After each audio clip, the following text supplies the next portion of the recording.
Gospodin s vama. I s duhom tvojim. Čitanje Svetoga Evanđelja po Marku. Slava tebi, Gospodine. U ono vrijeme Petar reče Isusu: Evo, mi sve ostavismo i pođosmo za tobom. Reče Isus: Zaista kažem vam, nema ga tko ostavi kuću ili braću ili sestre ili majku ili oca ili djecu ili polja poradi mene i poradi Evanđelja, a da ne bi sada u ovome vremenu s progonstvima primio strostruko kuća i braće i sestara i majki i djece i polja i u budućem vijeku život vječni. A mnogi prvi bit će posljednji i posljednji prvi. Riječ Gospodnja. Slava tebi, Kriste.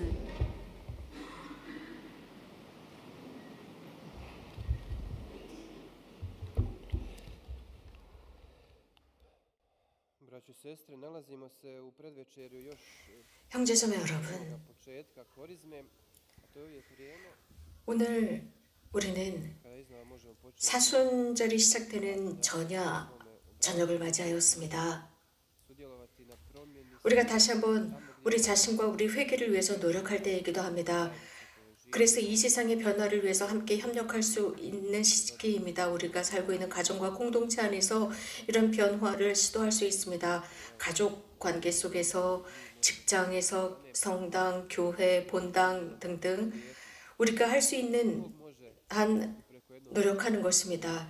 또 이 세상의 변화를 위해서 공헌하는 것입니다. 하나님께서는 한 사람을 통해서 역사에서 보여주신 것처럼 세상을 변화시킬 수 있습니다. 많은 성인들을 통해서도 그렇게 되었습니다. 아주 흥미로운 것은 모든 변화는 인간의 마음에서부터 시작이 됩니다. 인간의 관대함, 개방성, 자기 자신을 위해 노력하는 데서부터 시작이 됩니다. 사람의 자신을 바꿀 때 하나님께서는 그 사람을 통해서 세상을 바꾸실 수 있습니다. 또한 자신이 살고 있는 지역을 바꿀 수 있습니다. 이것은 아시시의 프란치스코 성인과 모든 성인들을 통해서 그러하셨던 것과 같습니다.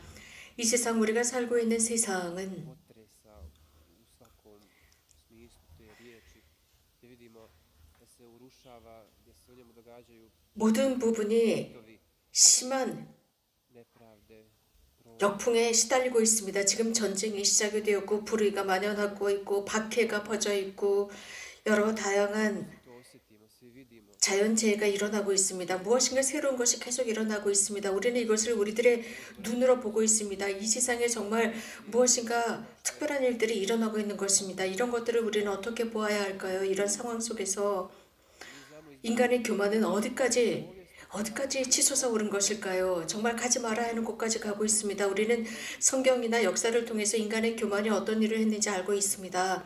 예를 들어서 역사 속에 위대한 왕국들, 대국들이 무너졌습니다. 아주 순간적으로 무너졌습니다. 세상이 Želi biti kao Bog, onda 무너지는 것은 인간이 자신의 교만을 끝까지 지켜세우며 하느님 앞에까지 가고 하느님과 동등한 입장, 하느님을 쫓아내려고 할 때입니다. 지금 이 세상이 도대체 어디로 가고 있는 것일까요? 자멸의 세계로 가고 있습니다. 자멸하는 길을 걷고 있습니다. 여기에 우리는 자문해야 합니다. 세상이 이렇게 하면 완전히 자멸할 것이냐, 멸망할 것이냐, 아니면 우리가 또 다른 가능성을 지니고 있지는 않을까입니다. 곧 우리는 이 세상에 희망을 줄 수 있는 가능성을 지닌 사람들인가입니다. rodi pa da krenemo ispočetka. Mi kao kršćani 이러한 파괴의 길 속에서 무엇인가 우리가 새롭게 출발할 수 있는 요소는 있는가입니다. 우리 그리스도교 신자들은 늘 긍정적으로 생각하도록 초대받았습니다. 희망을 주도록 초대받은 사람들입니다. 이 세상에 희망을 주는 것입니다. 즉 다른 가능성을 제공할 수 있는 사람들입니다. 이러한 희망을 믿고 선을 믿고 살아가며 jako opasno 또 이 세상에 선이 있다는 것, 착한 사람들이 있다는 것을 믿고 살아가는 것입니다. 매우 위험한 것은 이러한 믿음을 잃어버리는 것입니다. 또한 부정적으로만 생각하는 것은 매우 위험합니다. 신앙은 굳건히 지켜야 하는 것입니다. 그런데 그 반대로 우리가 이런 반대의 길을 걸어가고 있을 때 다시 말씀드리면 부정적으로만 생각하고 회의주의에 빠져버리고 희망이 없다고 생각할 때 sa ljudi i njihovi svjedočanstava gdje 이러한 것들은 이미 počeli tako biti negativni sa 많은 사람들이 현대에 증언했습니다. kažu ljudi. 부정적이었던 사람들, 정말 모든 것을 부정적으로 보았던 사람들, pokvareni, 세상은 잘못돼 가고 있고 모든 사람들이 다 악한 사람들이고 모든 사람들이 자신들의 이익만을 생각하면서 살아가고 있고 다른 사람들을 생각하지 않고 나누지 않고 작은 사람들, 버림받은 사람들, 소외받은 사람들, 이민자들, 피난민들 등등을 생각하지 않고 이런 식으로만 계속 생각하다 보면 이 세상은 더 이상 선이 존재하지 않게 됩니다. 이것이야말로 우리들에게는 함정이 됩니다. 우리들도 이런 함정에 빠질 수 있습니다. 지금 특히 이런 상황 속에서 그렇습니다. 누군가가 우리가 이런 함정에 빠지기를 원하고 있습니다. 특별히 24시간 내내 정말 부정적인 뉴스만을 전하고 있습니다. 라디오나 텔레비전이나 어디에서나 얼마나 많은 사람들이 코로나 바이러스에 감염되었고 얼마나 많은 사람들이 죽었고 등등. 그리고 2년 동안 우리들을 이런 식으로 고문해왔던 매스미디어였습니다. 그리고 나서는 2년 뒤에 지금 무엇인가가 무너지고 있습니다. 그러니까 무너진가 싶더니 다시 전쟁이 시작이 되었습니다. 전쟁이 시작이 되면서 세계적인 파괴력이 있는 이런 전쟁으로 치닫고 있습니다. 우리 모두는 인식하고 있는 것이 있습니다. 즉 우리는 강하지만 가장 약한 사람들, 가장 이런 나약한 사람들, 우울증에 시달리고 있는 이런 사람들이 이런 상황 앞에서 가장 먼저 무너지게 됩니다. 그런 사람들이 함정에 빠지게 됩니다. 그것은 이런 사람들뿐만 아니라 우리들도 함정에 빠집니다. 그래서 우리는 싸워야 합니다. 이 세상에 희망을 주는 사람들이 되어야 합니다. 더 나아가 선이 존재한다는 것, 착한 사람들이 존재하고 긍정적인 사람들, 좋은 사람들이 존재한다는 것을 믿어야 합니다. 우리는 다른 타인들을 믿어주어야 합니다. 모든 사람들 속에 선이 있다는 것, 사람이라는 그 자체 속에 하나님께서 주신 그 선이 살아있다는 것, 사람들은 바로 이런 선 때문에 살아간다는 것을 믿는 것입니다. 선을 믿고 사랑을 믿고 일치를 믿는 것입니다. 평화를 믿는 것입니다. 평화가 사람과 하나님 사이에 또 사람과 사람 사이에 존재해야 합니다. 이것은 평화의 모후 성모님께서 하신 말씀입니다. 뿐만 아니라 성모님께서 우리와 함께 하신다고 했습니다. 그분께서 파견된 것이 우리와 함께 머물기 위해서 우리들을 위한 어떤 프로젝트를 실현시키기 위해서라고 했습니다. 우리는 이러한 하나님의 계획에 우리가 속해 있고 이런 계획을 위해서 성모님께서 파견되셨다는 사실입니다. 그렇다면 우리가 이 세상이 바뀔 수 있도록 가능성을 제공하거나 희망을 제공하지 못한다면 우리 이 세상은 계속 밑으로 하락할 것입니다. 어떤 가능성을 주어야 할까요? 가장 먼저 이 세상은 몇몇 변화가 진행되어야 합니다. 지금 이 세상이 자멸의 길로 걸어가고 있는데 여기에 변화로 브레이크를 걸어야 합니다. 무엇인가 변화가 일어나야 합니다. 이러한 변화를 원칙이라고 부르고 싶습니다. 이것은 또한 삶의 새로움입니다. 그래서 이러한 그리스도인의 원칙이라고 정의하고 있습니다. 우리는 이것을 이 세상에 제시해야 합니다. 물론 반대의 기류가 있을 것입니다. 예를 들어서 탄생과 죽음, 예수님은 말씀하셨습니다. 작은 겨자씨가 땅속에서 죽지 않으면 큰 나무가 될 수 없습니다. 혹은 새싹에 돋아나지 못하고 열매를 맺을 수가 없습니다. 예수님께서 자주 말씀하시는 것은 바로 이러한 비유 이미지입니다. 정말 우리가 새로운 생명을 얻고자 한다면, 새로움을 얻고자 한다면, 삶의 변화를 원한다면 무엇인가를 죽이지 않으면 안 된다는 것입니다. 낡은 것을 죽이고 거기서 새로운 것이 탄생해야 한다는 것입니다. 이런 하나님께서 보여주시는 이미지는 오늘 복음에도 적용될 수 있습니다.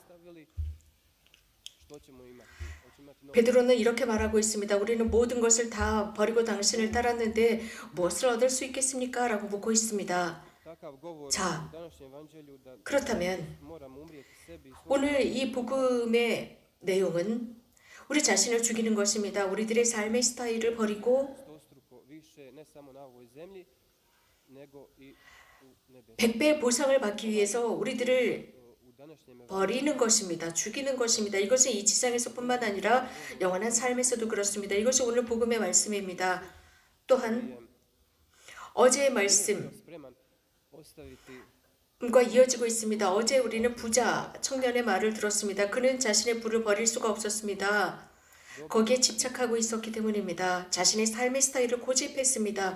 예수님을 따르기에는 너무나 버거웠던 것입니다. Nije bio spreman ostaviti svoj dosadašnji način 이 젊은 부자 청년은 다른 것은 다 하고 있었지만 자신의 삶의 스타일만은 버릴 수가 없었습니다. 무엇인가 새로운 것, 예수님께서 제공하시는 그것을 받아들이기에는 자신의 삶의 스타일이 너무나 좋았던 것입니다. 많은 사람들은 자신의 삶의 스타일을 버리고 싶어 하지 않습니다. 사실은 쉽지가 않기 때문입니다. 그래서 그들은 križem i patnjom. Jednom riječju 수월하게 주님의 손을 잡지 못합니다. 십자가와 고통을 받아들이려고 하지 않습니다. 간단히 말씀드리면 그렇게 자신의 삶을 구할 만한 힘이 되지 않기 때문입니다. 가능성이 있음에도 그것을 붙잡지 못합니다. 어떤 사람들은 자기 자신들을 koliko 구원하지 못하고 있습니다. 자신들의 삶의 스타일을 고집하고 있기 때문입니다. 그렇게 하지 못합니다. 많은 돈을 지닌 사람들, 그들도 사실 자기 자신들로부터 해방되어야 합니다. 그리고 주님을 첫자리에 모셔야 합니다. 그분이 자신들을 구원할 수 있고 그들에게 새로운 생명을 주실 수 있다는 것을 깨달아야 합니다. 이렇게 이 세상은 자신의 옛날 낡은 삶의 스타일을 죽여야 합니다. 그리고 자기 자신을 구하기 위해서는 새로운 삶의 스타일로 나가야 합니다. 자신의 삶을 가장 먼저 내려놓고 gdje je izražen hedonizam i uživanjem 가야 합니다. 즉 십자가를 거부하지 말아야 합니다. 그래서 쾌락이나 koji žele 유희 등등 많은 사람들, 돈이 많은 사람들이 이런 것에 쉽게 빠져들고 이 세상을 지배하려고 합니다.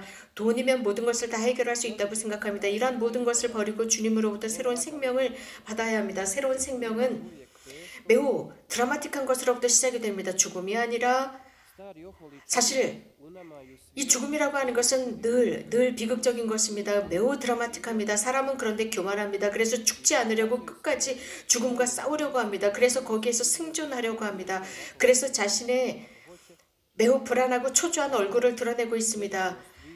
자신이 생각한 대로 죽음을 이길 수 없다는 것을 보고 불안하고 초조한 모습을 드러냅니다. 자신의 이기심으로 이기려고 합니다. 그래서 분노합니다. 그 분노로 다른 사람들에게 영향을 미치고 피해를 입히게 됩니다. na djecu, poslodavac na radnike ili neko na većim razinama može imati 부모들은 utjecaja na nekog drugog. 자식들을 잘 인도할 수 있습니다. Bog sve vodi i 잘 인도할 수도 있고 또 그렇지 못한 자식들도 있습니다. 그러나 하나님께서는 모든 것을 다 당신께서 인도하시고 당신께서 지배하십니다. 이 세상을 당신이 버리지 않으셨습니다. 하나님께서는 10명의 의로운 사람이 있다면 이 세상을 파괴하지 않을 것이라고 했습니다. 곧 그분께서는 끝까지 세상을 지키신다는 것입니다. 당신의 힘으로 말입니다. 성령을 통해서 말입니다. 하나님께서는 절대로 그 원칙, 당신께서 창조하신 그 원칙을 버리시지 않습니다. 인간을 자유롭게 만드셨습니다. 아주 작은 것, 작은 자리에서부터 개방하고 그분께 열려있을 때, 즉 자유롭게 그분을 향해서 열려있을 때 그분은 이 세상을 구하십니다. 성모님께서 말씀하신 것처럼, 즉 마니피카스에서 고백하신 것처럼 겸손한 자들을 끌어올리시고 부유한 자를 빈손으로 보내셨다라고 했습니다. 우리는 이 세상 겸손이 없으면 이 세상을 구할 수가 없습니다. 우리는 많은 것을 할 수 있을지도 모릅니다. 하지만 우리가 주님께 모든 것을 개방해 드렸을 때입니다. 1독서에서 베드로 성인께서 말씀하신 것처럼 가장 먼저 기도입니다. 그리고 삶의 거룩함이 필요합니다. 베드로 성인은 이런 말씀을 하십니다. 허리에 뜰을 두르고 주님의 그 모든 힘에 의지하고 은총에 의지하고 살라고 하셨습니다. 그래서 마음을 가다듬고 정신을 차려서 예수님께서 나타나실 때 받을 은총에 여러분의 모든 희망을 걸라고 했습니다. 이것이 그리스도인의 원칙입니다. 기본입니다. 이러한 정신을 가지고 이 세상을 살아가는 것입니다. 하나님의 은총에 우리들을 맡기며 살아가는 것입니다. 주님의 은총은 우리의 모든 상처로부터 해방시키십니다. 베드로 사도께서 말씀하시는 것처럼 전에 무지하던 때의 욕망에 따라 살지 않게 만듭니다. 그래서 모든 죄로부터 우리들을 지키는 것입니다. 과거의 삶의 스타일로 돌아가지 말아야 합니다. 거룩해져야 합니다. 이것이 원칙입니다. 이 원칙은 우리들의 삶에서 가치가 있을 때는 이것을 실현할 때입니다. 우리들의 삶의 도전이 될 것입니다. 특별히 사순시기에 그렇습니다. 이제 내일이면 사순시기가 시작되는데 이것을 해봅시다. 아멘.